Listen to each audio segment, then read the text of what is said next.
तर मंत्रिमंडळ विस्ताराआधी मुख्यमंत्री फडणवीसांच्या स्वागतासाठी सध्या नागपूर सजलेलं आहे। नागपुरातील अगदी चौकात मुख्यमंत्री फडणवीसांच्या स्वागतासाठी बॅनरबाजी केलेली आहे। ती दृश्य आपण बघतोय।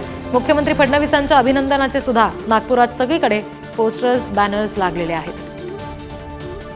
या सगळ्या संदर्भात आणखी तपशील देतील आमचे प्रतिनिधी जितेंद्र शिंगाडे। मुख्यमंत्री पदाची शपथ घेतल्यानंतर देवेंद्र फडणवीस रविवारी नागपुरात येणार आहेत आणि या निमित्ताने त्यांच्या स्वागताची जल्लोषात स्वागत करण्याची जंगी तयारी करण्यात आलेली आहे। आपल्यासोबत काही भाजपचे कार्यकर्ते आहेत, येथील पदाधिकारी आहेत, आपण त्यांच्याकडून जाणून घेऊया। दादा, मला सांगा, कशा प्रकारची तयारी केलेली आहे तुम्ही? बिलकुल, आम्ही शहरामध्ये सगळ्या ज्या ठिकाणी आम्ही पूर्ण होर्डिंग्स लावलेले आहेत आणि फूल गुच्छे नंतर मिठाईया अशा प्रकारचा प्रत्येक चौकामध्ये आम्हाला पुऱ्या नागपूरकरांसाठी आम्हाला एक उत्स्फूर्त असं एक नवं चैतन्य निर्माण झाल्यासारखं आमच्या वाटते आहे। कारण का आमच्या पश्चिम नागपुरात राहणारे आणि आम्ही पश्चिम नागपुरातले रहिवासी असल्यामुळे भारतीय जनता पार्टीचे कार्यकर्ते, त्याच्यामुळे आम्ही खूप आनंदाने त्यांचा आम्ही स्वागत करणार आहे। तर ही दृश्य आपण बघतोय। पोस्टर्स सोबतच रांगोळीच्या माध्यमातून सुद्धा फडणवीसांच्या स्वागतासाठी नागपूर आता सज्ज होत आहे। आणि याच रांगोळ्यांसंदर्भात विशेषतः आणखी माहिती देतील आमचे प्रतिनिधी जितेंद्र।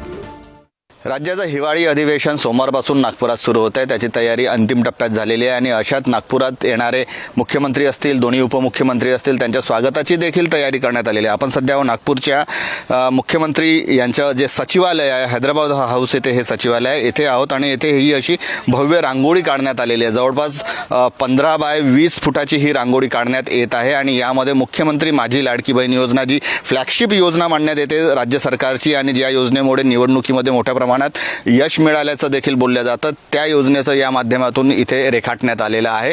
सोबतच मुख्यमंत्री देवेंद्र फडणवीस, उपमुख्यमंत्री अजित पवार, उपमुख्यमंत्री एकनाथ शिंदे यांचं देखील रांगोळीच्या माध्यमातून मोठ्या प्रमाणात इथे चित्र रेखाटण्यात आलेलं आहे। आणि एका बाजूला जी मुख्यमंत्री माझी लाडकी बहीण योजना आहे, त्या लाडकी बहिणीचं देखील चित्र रेखाटण्यात आलेलं आहे। अजूनही ही रांगोळी काढणं सुरू आहे। 16 तारखेपासून हिवाळी अधिवेशन सुरू असताना सार्वजनिक बांधकाम विभागातर्फे ही रांगोळी काढण्यात येत आहे। मोठ्या प्रमाणात 15 बाय 20च्या आकारामध्ये ही रांगोळी काढण्यात येत असून या माध्यमातून मुख्यमंत्री आणि उपमुख्यमंत्र्यांचं स्वागत करण्यात येत आहे। मुख्यमंत्र्यांचं सचिवालय आहे हे आणि या सचिवालयामध्ये ही रांगोळी काढण्यात आलेली आहे, जी अनेकांचं लक्ष वेधून घेत आहे।